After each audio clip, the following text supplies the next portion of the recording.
लाहौर में लॉन्ग मार्च के दौरान तोड़ फोड़ का मामला, इंसदाद दहशतगर्दी की खुसूसी अदालत से पीटीआई रहनुमाओं के वारंट की गिरफ्तारी जारी। पुलिस ने पीटीआई रहनुमाओं की गिरफ्तारी के लिए अदालत में दरख्वास्त दी थी। शफकत महमूद, हमाद अजहर, नदीम बाबर, एजाज चौधरी और दीगर को गिरफ्तार करने का फैसला। इसी पर बात करेंगे। नुमाइंदा दुनिया न्यूज़ मोहम्मद अशफाक हमारे साथ मौजूद हैं। जी मोहम्मद अशफाक, बताइएगा।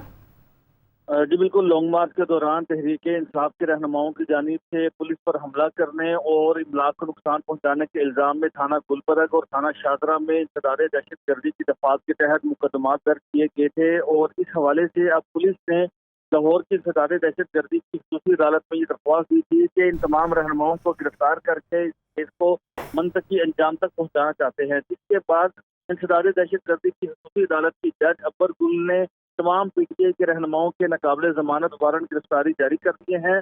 और इस सिलसिले में तहरीक इंसाफ के मरकजी रहनुमा हमाद अजहर, शफकत महमूद, मियां महमूदुर रशीद, एजाज चौधरी, हसान नियाजी, जमशेद इकबाल चीमा, मुसरत जमशेद चीमा और उनके साथ साथ चौधरी इकराम, जबकि इम्तियाज शेख, अंदलीब अब्बास, मुराद राज, डॉक्टर यासमिन राशिद और मियां असलम इकबाल समेत दीगर के वारंट गिरफ्तारी जारी कर दिए गए हैं। और इस हवाले से अदालत ने तमाम जो मुतल्लिका एसएचओ की दरख्वास्तें थी उनको मंजूर कर लिया है।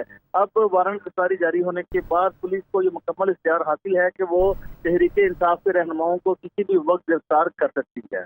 जी मोहम्मद अशफाक, बहुत शुक्रिया आपका।